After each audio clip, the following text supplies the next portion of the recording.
రీసెంట్గా ఒక ఊరైతే వచ్చి ఇది కొత్తగూడెం అడవి ప్రాంతంలో ఉంది. ఈ రోడ్డు అయితే అస్సలు పోవాలి, వరస్ట్ రోడ్డు, ఇదంతా వరస్ట్ రోడ్డే. మరి ఇది ఏ మండలానికి సంబంధించిందో తెలియదు కానీ రోడ్డు అయితే చాలా వరస్ట్గా ఉంది. ఒక 7 కిలోమీటర్ల దాకా ఇలాగ ఉంది. ఫ్రంట్ మీరు చూసుకోవచ్చు. ఇది ద్వారకతిరుమల మండలానికి సంబంధించింది అనుకుంటా ఇదైతే. కానీ ఏరియా అయితే చాలా వరస్ట్గా ఉన్నాయి. మరి రోడ్లు పట్టించుకుని నాదే లేడు అనుకుంటా. ఈ ఎమ్మెల్యే ఎవడో కూడా తెలియదు కానీ మరి ఎంత దారుణంగా మెయింటెనెన్స్ చేస్తున్నారు. ఇటు పట్టించుకునే వాళ్ళు లేరు, వీళ్ళ ప్రజలు కూడా అడిగట్లేదు. అదే గుర్తులంతా వెళ్ళిపోతున్నారు. చూడండి ఆ గుంటలు అంటే అది అలాగే బళ్ళు వేసుకుంటా అలాగే వెళ్ళిపోతున్నారు. ఏంటో కొంతమంది బతుకులు ఇలాగే ఉంటాయి, కొన్ని గ్రామాల ప్రజల బతుకులు అయితే ఇలాగే ఎడుస్తాయి. ఫైనల్గా ఈ ఊరైతే వచ్చాము. పేరుకు ఊరు బాగానే ఉంది కానీ రోడ్లే వరస్ట్గా ఉన్నాయి. మొత్తం వరస్ట్ రోడ్డే. కొన్ని రోజులు అయితే మా అన్నీ లీవ్ తీసుకున్నాడు, ఇక నేను ఉంటా. గడ్డం అవి లేవు. మా అన్నీ కొన్ని రోజులకి అయితే పుడతాడు అనుకోవచ్చు మళ్ళీ. సో వరస్ట్ రోడ్లు అబ్బా, పట్టించుకునే నాదులే లేడు, వీళ్ళు అడగట్లేదు. ఊర్లో పెద్ద పెద్ద మనుషులు ఉన్నారు కానీ వీళ్ళు కూడా ప్రజలకు సహాయపడే వాళ్ళేం కాదనిపిస్తుంది. అవునంటే ఖచ్చితంగా రోడ్లే బాగుంటాయి కదా, ఏమి బాగా చెత్తగా ఉంది.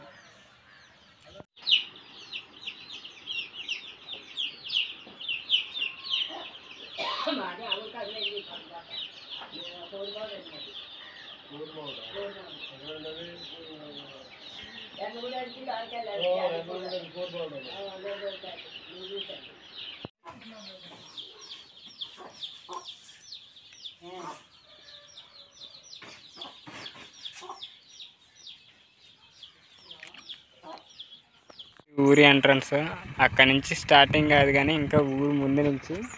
సో ఎంత ఇలాగ అంత రోడ్డు మీరు ఆ మూల ఎదరకో జూమ్ చేసి చూసుకున్నా ఏ గోతులు రోడ్డు, అది గోతులు చూపిస్తా. వరస్ట్ రోడ్డు ఇది. నిత్యం ఈ రోడ్డు అంతా ఇలా బళ్ళు వెళ్తూనే ఉన్నాయి కానీ చూడండి ఎలా ఉంది. కలెక్టర్ గారి కన్నా ఈ ఊరి గ్రామ ప్రజలన్నా రిపోర్ట్ పెట్టుకొని మా ఊరికి రోడ్డు అయ్యింది మహాప్రభువు అంటే అప్పుడు పని అవుద్ది. జిల్లా కలెక్టర్ గారి దగ్గరికి వెళ్ళండి, ఏలూరు జిల్లాకు వస్తుంది కాబట్టి. ఏలూరు తూర్పుగోదావరి మరి మేబీ. ఇటు వచ్చి గోపాలపురం కాన్స్టిట్యున్సీకి సంబంధించింది ఈ ఊరు కూడా. అక్కడ ఊరి ఎంట్రన్స్ బోర్డులు అయితే చూసా, కొత్తగూడెం అంటే జీ కొత్తపల్లి రోడ్డు ఇది వెళ్ళడానికి. నిత్యం చూడండి అదే ఇబ్బంది పెడతా పిల్లల్ని ఎక్కించుకొని తీసుకెళ్తున్నారే తప్పించి అడగడానికైతే అడగట్లేదో లేకపోతే తెలియట్లేదు వీళ్ళకి ఏం చేయాలో. నా వీడియో రూపంలో అయితే మీకు అందిస్తున్నా. ఇప్పుడు నేను నా ఒక్కడి సమస్యగానే భావించను, ఏదో ఒకరోజు వెళ్ళాను ఏరియాకి ఇలా ఉందని భావించను.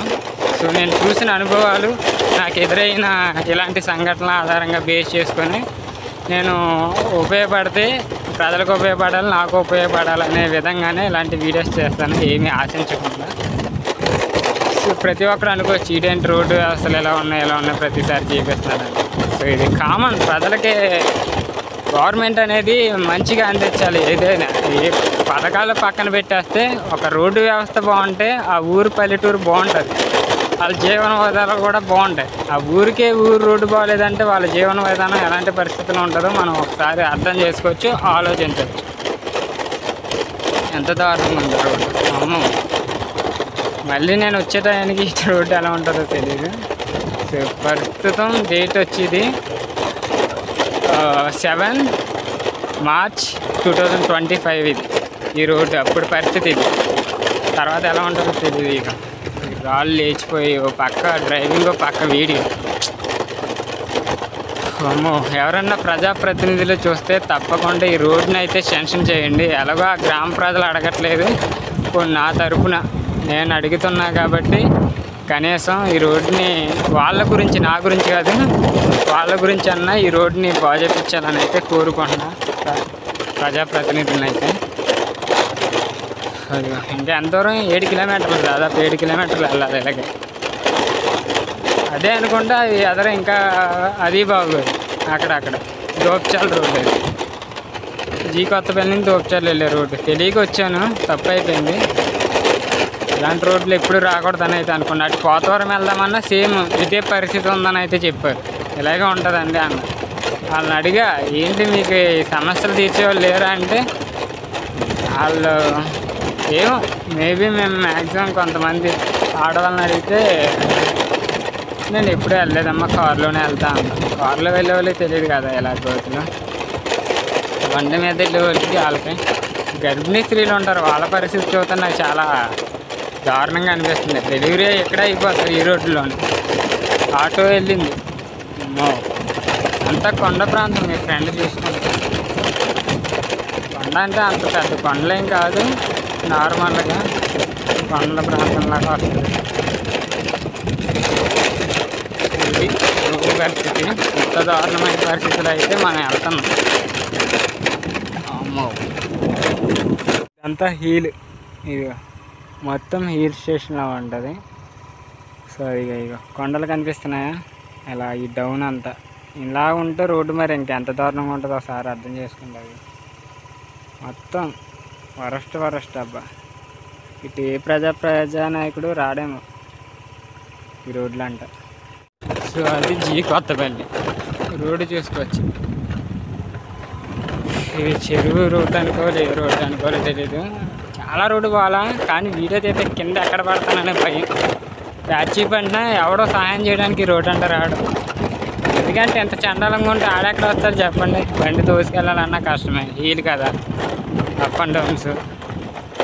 అమ్మో, ఎంత తొందరగా పాపం ఈ ఊరు ప్రజలకి వాళ్ళు ఎలాగో అడగలేరు. ఏదో ఆ బాధ నేను పడ్డాను కాబట్టి కనీసం రోడ్డుని వేయించండి, ఆ ఊరు ప్రజల కోసం, నా కోసం కాదు. ఈ రోడ్డుని ఏదో రకంగా శాంక్షన్ చేసి కలెక్టర్ గారి దగ్గర తీసుకెళ్ళి Kothagudem and G Kothapalli road వాళ్ళకి, కొత్తగూడెం ప్రజలకి ఈ ఇబ్బంది, చాలా ఇబ్బంది. అటు సైడ్ పోతవరం వెళ్ళాలంటే అటు ఇబ్బంది, ఇటు సైడ్ జీ కొత్తపల్లి రోడ్డుకి రావాలంటే ఇటు కాకుండా మధ్యలో ఉన్న ఊర్లు అవి. ఇంకా అటు కొన్ని ఊర్లు ఉన్నాయి, లోపల 3-4 ఊర్లు ఉంటాయి. అయ్యో ఇలా కార్లు వస్తున్నాయి తప్పించి. అమ్మో, ఇంత దారుణమైన రోడ్డు నేను నా జీవితంలో ఎప్పుడూ చూడలేదు. పాపం ఎలా వెళ్తారో బాధేస్తుంది నాకు నేను చూస్తుంటాను. ఇంత దారుణంగా ఉంది రోడ్డు. అమ్మో, నా వల్ల అయితే కాదు. వాళ్ళ కార్లు వెళ్తున్నారు చూసారా, అలా కొద్ది గోతులే తెలుస్తాయి. మనకా చావే, పామడ్డు వచ్చినా చచ్చిపోతాం. ఆడితో కూడా బండి వెళ్ళలేదు. సో ఫైనల్గా ఈ జంగారెడ్డిగూడెం భీమవరం రోడ్డుకి అయితే సో ఆ రోడ్డు దారుణం చూసాక ఇది కొంచెం బెటర్ అనిపించింది. ఇది కూడా కొంచెం వరకే బాగుంటుంది, కొంచెం మొక్కలు బాగు, అక్కడక్కడ మొక్కలు వేసారు ఏంటో మరి, గోతులు వచ్చాయి. అమ్మో, ఎంతైనా కష్టమైన అబ్బా ఇలాంటి ఊరు ప్రజలకైతే. మరి వాళ్ళు ఎలా బతుకుతున్నారో. బైకులు రిపేర్లు ఎక్కువ వస్తాయి, ప్యాచీలు, టైర్లు పోవటం అలాంటివి ఎక్కువ జరుగుతాయి. ఎప్పుడైనా కోపం రావట్లేదేమో. విఆర్ఓలు అండ్ అక్కడ ఉన్న సెక్రటరీలు వాళ్ళు ఎలా వెళ్తున్నారో అర్థం కావట్లేదు. అలాంటివి ఒక గవర్నమెంట్ ఆఫీసర్లే అడగాలి మెయిన్, వాళ్ళే అడగట్లేదు. నాకేం తోలన్నట్టు నేను వదులుకోను. సో ఏదైనా ఇక్కడ జరగాలంటే. ఈ జీ కొత్తపల్లి ఊరి చివరి